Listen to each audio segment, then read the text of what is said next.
नमस्कार विद्यार्थियों, मैं सारिका। आज हम फिर से हिंदी व्याकरण की दूसरी कक्षा लेकर आए हैं आपके लिए। उत्पत्ति के आधार पर शब्द। उत्पत्ति के आधार पर शब्द हम करने से पहले हिंदी के बारे में एक विशेष तथ्य करेंगे दोबारा से। हिंदी एक ऐसी वैज्ञानिक और यूनिक भाषा है जिसका उच्चारण हम जिस प्रकार से करते हैं उसको उसी प्रकार से हम लिखते भी हैं। अर्थात हिंदी के उच्चारण और लेखन में कोई भी विभिन्नता नहीं है।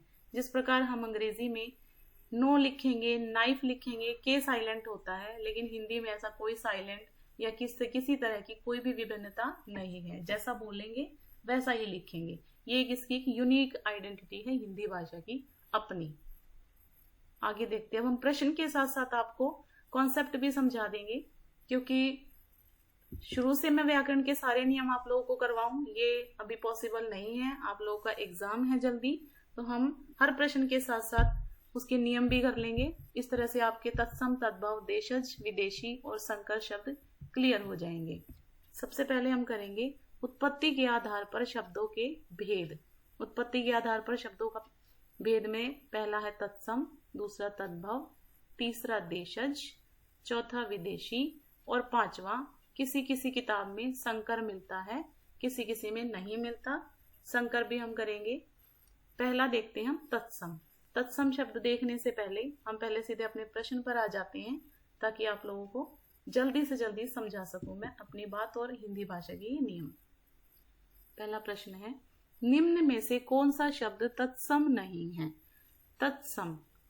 अब यहां हम समझेंगे तत्सम शब्द का अर्थ। ठीक है, तत्सम होते हैं संस्कृत भाषा के वो शब्द या वह शब्द जो हिंदी में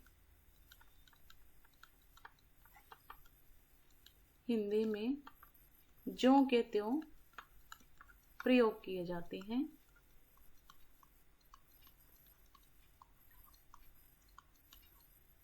प्रयोग किए जाते हैं।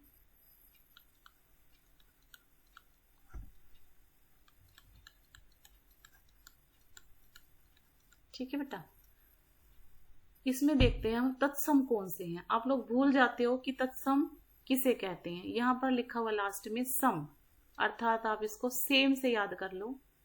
जो शब्द same, as it is Sanskrit वाले हिंदी भाषा में आ जाते हैं उन्हें कहेंगे हम तत्सम। अब देखो इसमें घृत,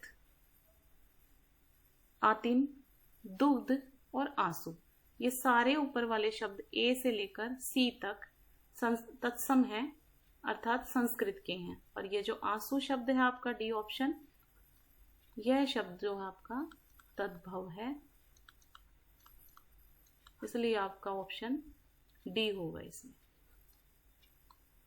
यह शब्द तत्सम नहीं है, तद्भव है। आगे देखते हैं। एक बात और बेटा, वीडियो को ध्यान से देखते रहना। अंत में मैं तत्सम और तद्भव शब्दों की शॉर्ट ट्रिक आपको बताने वाली हूँ। शुरू में ही आपको मैंने ये सब बता दिया, तब आप लोग शॉर्ट ट्रिक ही याद रखोगे और मेन जो नियम है या शब्दों का अर्थ है वो आप ध्यान नहीं रखेंगे। अंत में मैं आपको बता दूंगी कि किस प्रकार आप तत्सम को पहचानेंगे, किस प्रकार तद्भव को, और किस प्रकार आप देशी शब्दों को पहचानेंगे, क्योंकि सबसे ज्यादा दिक्कत आपको देशी शब्दों को पहचानने में ही आती है। अब प्रश्न देखते हैं। दर्शन का तद्भव रूप है दर्शन। दर्शन को आप लोग घरों में कैसे उच्चारित करते हो, या आपकी मम्मी, भाई, बहन क्या लिखते हैं? दर्शन। दर्शन लिखते हैं आपको, देखा भी होगा आपने कभी कभी। तो पहला देखते हैं ए, दर्शन। गलत है, दर्शन ये सही है। सी देखो, दर्श। दर्श हिंदी भाषा में कोई शब्द नहीं होता, आपका सी ऑप्शन गलत है। दर्न, ये भी कोई शब्द नहीं होता, दर्न, डी ऑप्शन भी गलत हो जाएगा। सही ऑप्शन बी है, दर्शन, जो दर्शन का तद्भव रूप है, अर्थात हिंदी में उसे हम दर्शन ही बोलेंगे। दर्शन संस्कृत में उच्चारण करते हैं। इलायची का तत्सम शब्द है। अब देखो थोड़ी सी दिक्कत हमें यहाँ आती है। तत्सम और तद्भव कुछ शब्दों में देखने से ही पहचान में आ जाते हैं, कुछ शब्द हमें याद करने पड़ेंगे। जिस प्रकार इलायची, इलायची का तत्सम हम नहीं खोज सकते, ना इसमें कोई तुक्का मार सकते हैं और ना कोई विशेष इसकी पहचान होती है। इलायची का तत्सम शब्द एला होता है। ए ऑप्शन आपका सही हो जाएगा। इला नहीं होता, अला नहीं होता, अला भी नहीं होता। अगला प्रश्न है प्रस्तर का तद्भव। प्रस्तर का तद्भव पूछा गया है, अर्थात प्रस्तर क्या है इसमें? तत्सम शब्द है। तत्सम शब्द है तो ये क्या हो गया बेटा? संस्कृत का शब्द हो गया। अब हमें बताना है प्रस्तर को हिंदी में क्या कहते हैं। बी ऑप्शन सही है, पत्थर कहते हैं। पाथर भी गलत है, सी भी गलत है और डी भी गलत है। अगला प्रश्न देखते हैं,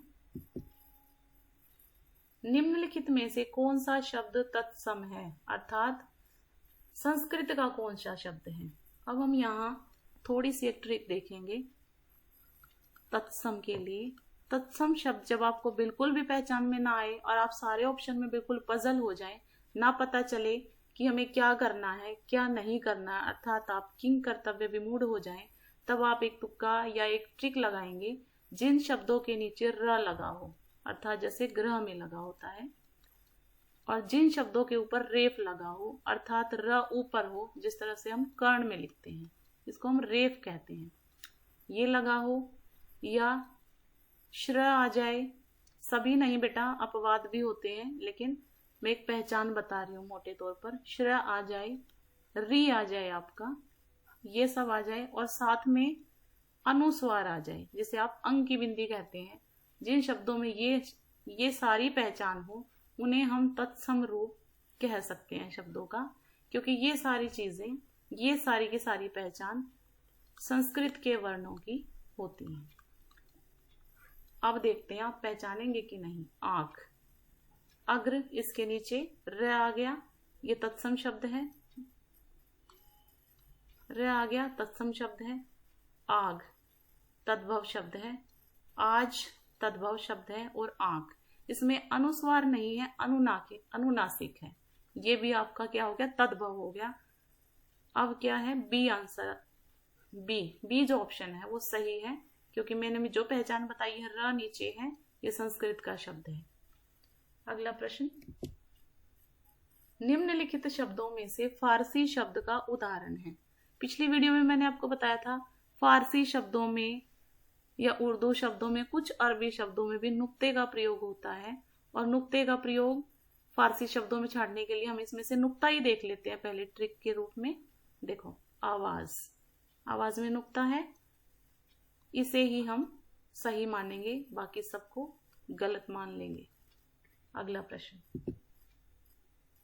अलमारी शब्द, जिस प्रकार हमने इलायची का तुक्का नहीं माना था कोई भी, या उसे तुक्के से नहीं लगाना, इसी प्रकार अलमारी शब्द भी बेटा आपको याद करना पड़ेगा कि अलमारी शब्द पुर्तगाली भाषा का है। सी ऑप्शन सही है, बाकी सारे ऑप्शन हमारे गलत हो जाएंगे। आगे देखते हैं कौन सा प्रश्न आता है। नीचे दिए गए विकल्पों में से तद्भव शब्द का चयन कीजिए। तद्भव अर्थात हिंदी का शब्द, बैंक इंग्लिश भाषा का शब्द है। मुंह, इसके ऊपर देखो क्या लगा हुआ है? अनुनासिक लगा हुआ है। तो अनुनासिक लगे हुए की मैंने पहचान बताई थी, जिसके ऊपर अनुनासिक लगा हो जिस शब्द के ऊपर, उस शब्द को हम क्या कहेंगे? तद्भव। एक बार और चेक करते हैं। मर्म, ऊपर रेफ लगा हुआ है, तत्सम हो गया। नीचे र लगा हुआ है, तत्सम हो गया। ठीक है, एक ही शब्द बचा हमारे पास मुंह, और यह शब्द हमारा तद्भव है। बी ऑप्शन सही है। अगला प्रश्न, वानर का तद्भव रूप। बहुत ही आसान प्रश्न है।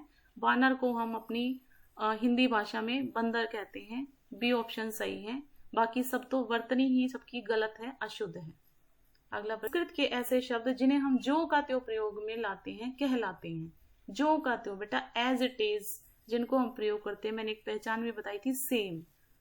इसमें ए आंसर, आप ए जो है ऑप्शन वो सही होगा। उन्हें हम कहते हैं तत्सम। जो बदल के आते हैं, बदला हुआ रूप होता है तद्भव, वो हिंदी भाषा के हो जाते हैं। बी ऑप्शन गलत है, सी ऑप्शन गलत है, और डी ऑप्शन भी आपका गलत हो जाएगा। अगला प्रश्न देखते हैं। नीचे दिए गए विकल्पों में से तत्सम शब्द का चयन कीजिए। तत्सम शब्द अर्थात संस्कृत वाले शब्द। संस्कृत वाले शब्द थोड़े से टफ लगेंगे। इसमें आपको देखो कोई पहचान भी नजर नहीं आ रही, ना अनुस्वार नजर आ रहा है, ना रेप नजर आ रहा है, ना नीचे र नजर आ रहा है, और ना ही आपको री नजर आ रहा है। अब देखते हैं पड़ोसी। बिल्कुल सिंपल लग रहा है, नहीं हो सकता। बहु नहीं हो सकता, शहीद नहीं हो सकता। थोड़ा सा कठिन शब्द है गोधूम, गोधूम कहते हैं बेटा गेहूं को। ठीक है, इसमें हमारा बी ऑप्शन सही होगा। ये तत्सम शब्द है गोधूम और गेहूं हमारा हो गया तद्भव शब्द। अगला प्रश्न, निम्नलिखित विकल्पों में से तत्सम शब्द का चयन कीजिए। फिर से हमें संस्कृत शब्द छांटना है, तत्सम शब्द छांटना है। अब देखो हम अपनी ट्रिक लगाते हैं। गहरा, कुछ भी इसमें कोई भी पहचान हमें नहीं पता चल रही। तीखा नहीं पता चल रही। अटारी नहीं पता चल रही। नीचे री लगा हुआ है और जहां आपको री स्वर मिल जाए वो हो जाएगा आपका तत्सम शब्द। ठीक है, अब तो आसान लगने लगा होगा आप सबको। नेक्स्ट प्रश्न देखते हैं। निम्नलिखित शब्दों में से तद्भव शब्द का चयन कीजिए। आसान है, तद्भव शब्द मीन्स हिंदी का हमें चयन करना है और वो पढ़ने में भी आसान लगेगा, सुनने में भी और समझने में भी। आप देखते हैं कौन सा शब्द आसान है। आश्रम, प्रांगण, उद्वेग, तीनों ही शब्द कठिन है। सबसे आसान शब्द कौन सा है? प्यास। बी ऑप्शन इस आपका सही उत्तर होगा क्योंकि इसमें श्रेय आ गया। पहले वाले में ए ऑप्शन में देखो श्रेय आ गया, दूसरे में र आ गया और तीसरे में ये है तो हलंत लेकिन शब्द कितना कठिन है। अब आपका इसमें बी ही सही होगा। आगे देखो, निम्नलिखित में से कौन सा शब्द तत्सम है अर्थात संस्कृत का है। संस्कृत का शब्द देखो, इसके ऊपर जो ये है रेव जरूर है लेकिन ये शब्द किसका है? इंग्लिश भाषा का है, कोर्ट। ठीक है, उद्गम ये आपका तत्सम शब्द है क्योंकि ये पढ़ने में आपको कठिन लगता है। उद्गम वही जो मैंने बताया था, ओरिजिन जिसको बोलते हैं, उत्पत्ति जहां से होती है उसकी मूल रूप से, उस शब्द को हम उद्गम कहते हैं। खेत भी हमारा तद्भव शब्द है। ठीक है, अजीब भी हिंदी का या तत्सम शब्द, तद्भव शब्द इसको बोल सकते हैं, वो है। ए आंसर ए ऑप्शन सही होगा। निम्नलिखित में से कौन सा शब्द तद्भव है अर्थात हिंदी का है? बी देखते हैं पहले, थोड़ा सा कठिन लग रहा है। षटपद, षटपद होता है 6 पैरों वाला। 6 पैर जिसके होते हैं वो 6 पैरों वाला। भंवरा भी होता है 6 पैरों वाला, कोई और जीव भी हो सकता है। षटपद ये संस्कृत का शब्द है, ये तत्सम है। बर तत्सम है, इसके ऊपर रेप लगा हुआ है। भ्रमर तत्सम है, भंवरे को कहते हैं और इसके भ के नीचे र लगा हुआ है, इसलिए भी ये शब्द क्या है? तत्सम है। ए बच गया हमारे पास बिच्छू, यह शब्द है तद्भव। क्यों है तद्भव? क्योंकि बिच्छू को हम संस्कृत में वृश्चिक कहते हैं और हिंदी में बिच्छू कहते हैं। हिंदी वाले शब्द को हम तद्भव कहेंगे। ए ऑप्शन सही होगा। अगला प्रश्न, निम्नलिखित में से कौन सा शब्द देशज नहीं है? अब बेटा आ जाते हैं हम देशज पर। देशज शब्दों की पहचान कर लेते हैं, तभी आप देशज शब्द पहचान पाओगे। इसके लिए आप ट वर्ग पूरा याद कर लीजिए। ट, ठ, ड, ढ और न। ठीक है, अब इसके बाद एक और ड आता है, इसके बारे में कभी आपको डिटेल में बताऊंगी। ये बस आप आज के लिए याद कर लो। और एक ढ आता है जिसके नीचे आप ये डॉट लगाते हो। ठीक है, ये पूरा वर्ग ट वर्ग आप लोग याद कर लीजिए। जिस भी शब्द में ये ट वर्ग दिख जाए आपको, ट, ठ, ड, ढ और न, इनमें से कोई भी आपको व्यंजन दिख जाए, उस शब्द को आप बिल्कुल आंखें बंद करके देशज शब्द लगा सकते हो। एक पहचान आपकी ये हो गई। दूसरी पहचान देखते हैं, द्वित्व व्यंजन। द्वित्व व्यंजन होते हैं जो व्यंजन 2 बार प्रयोग किए जाए, एक बार आधा और एक बार पूरा। आप एक शब्द बोलते हो लोटा, ट वर्ग आ गया, पहली पहचान देशज शब्द है। इसको हम बोलते कैसे हैं? लोटा, 2 बार आ गया ट। ठीक है, खट्टा। ठीक है, और भी कोई शब्द आप ले सकते हो, रोटी। ये जो द्वित्व व्यंजन है 2 बार आता है ट, या कोई भी व्यंजन ड आ गया आपको, ठ आ गया 2 बार, लठ उसमें ठ 2 बार आएगा, ये हो गए आपके देशज शब्द।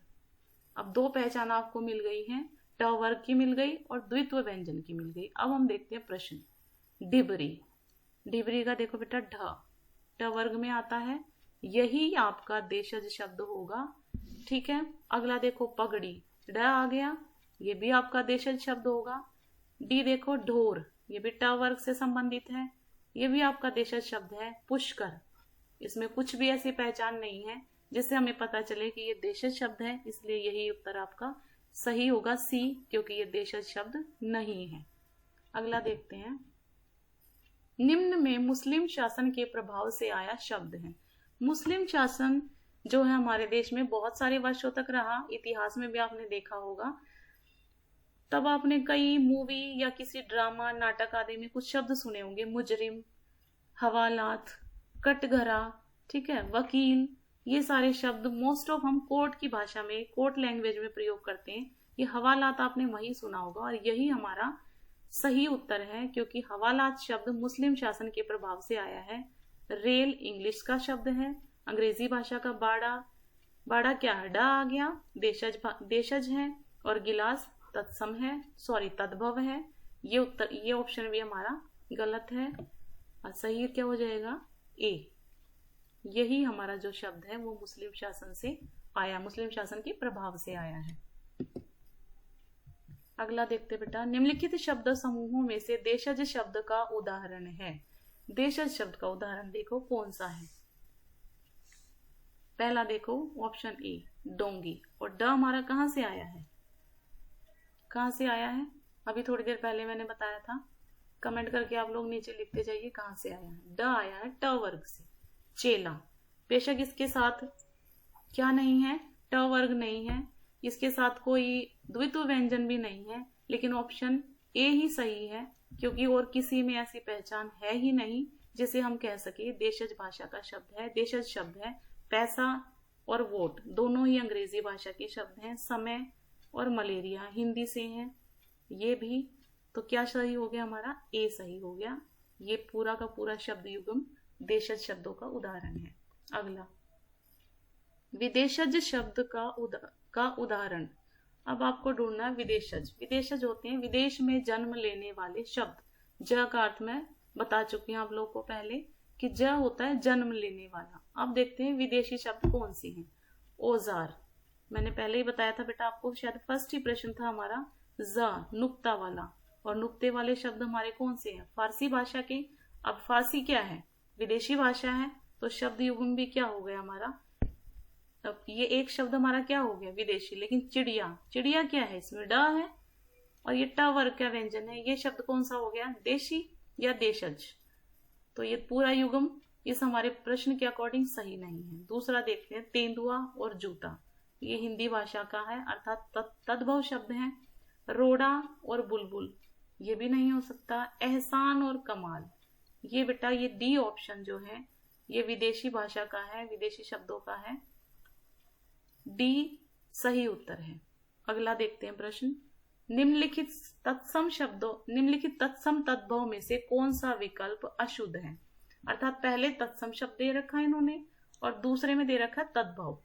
अब देखते हैं नृत्य।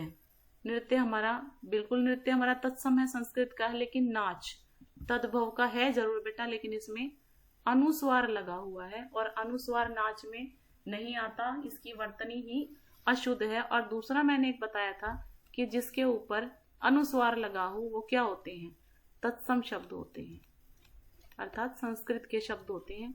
ये पेयर हमारा गलत है। अगला देखते हैं, सी देख लेते हैं पहले, ठीक है।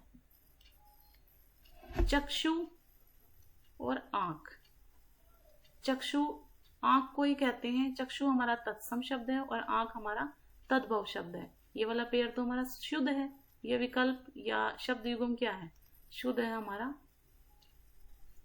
पीछे चलते हैं दोबारा से, देखो अब चक्षु और आंख हमने कर लिया था, ये ठीक है, ये पूरा पेयर हमारा सही है, अशुद्ध नहीं है, ठीक है। नेक्स्ट दधी और दही, ये पेयर, ये युग्म भी हमारा ठीक है, दही को ही दधी कहते हैं। ये शब्द दधी जो है तत्सम हो गया और दही तद्भव हो गया। अब अशुद्ध कौन सा हो गया, बी ऑप्शन वाला हमारा अशुद्ध है, क्योंकि इसकी वर्तनी भी अशुद्ध है, ठीक है। श्रृंगार क्या है, ऐसे लिखेंगे हम श्रृंगार, मैंने आपको पिछली वीडियो में भी बताया था, यही हमारा अशुद्ध युग्म है। बी सही है, मतलब बी जो है आपका उत्तर माना जाएगा इसमें। अगला देखते हैं बेटा, देश में जन्मा शब्द कहलाता है। क्या कहलाता है? देशज कहलाता है। इसके अलावा तो ऑप्शन में और कुछ है ही नहीं। ठीक, सी ऑप्शन सही है। आगत, एक हम आगत का समझ लेते हैं। आगत शब्द होता है बेटा आया हुआ। ठीक है, आया हुआ कहाँ से? जब हिंदी भाषा में वो है ही नहीं वो शब्द, तो कहाँ से आएगा? विदेशी भाषा से। तो विदेशी और आगज आपस में समानार्थी शब्द हैं। जब भी हमें ऑप्शन में या विकल्प में विदेशी ना दिया हो और आगत दे दिया जाए तो हम उसका अर्थ भी विदेशी ही समझेंगे, अर्थात दूसरी भाषा से आया हुआ शब्द। ठीक है, अगला प्रश्न देखते हैं। गाड़ी शब्द है, गाड़ी शब्द। अब इस गाड़ी शब्द को देखते हैं। ड, ये ट वर्ग के व्यंजन का है, और ट वर्ग के व्यंजन मैंने क्या बताई थी, वो कौन से शब्द होते हैं? देशी शब्द। इसमें देशज कहीं भी विकल्प में नहीं दिया हुआ, बी है आपका सही उत्तर। अगला देखो बेटा, विदेशी भाषा से आए शब्दों को क्या कहते हैं?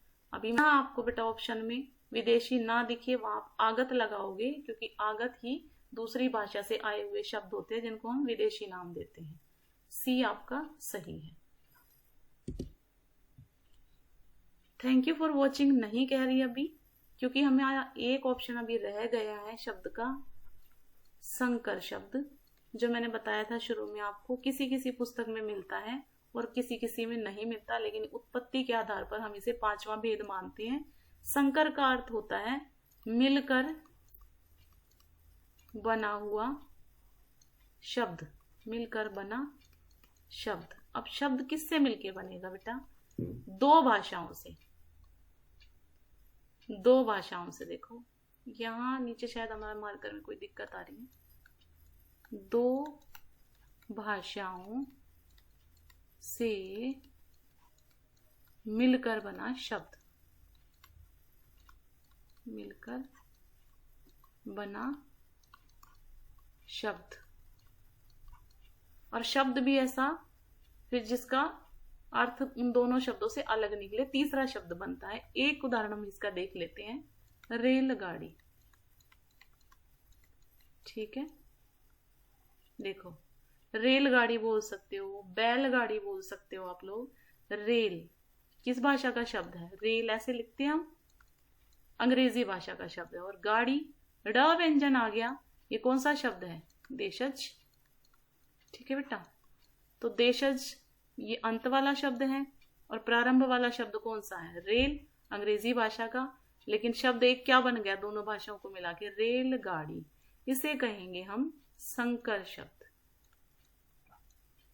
उत्पत्ति के आधार पर ही हमारा पांचवा भेद माना जाता है। देखने के लिए धन्यवाद। वीडियो अगर आपको पसंद आई हो और समझ आई हो तब आप इसको लाइक भी करना और शेयर भी करना। Thank you.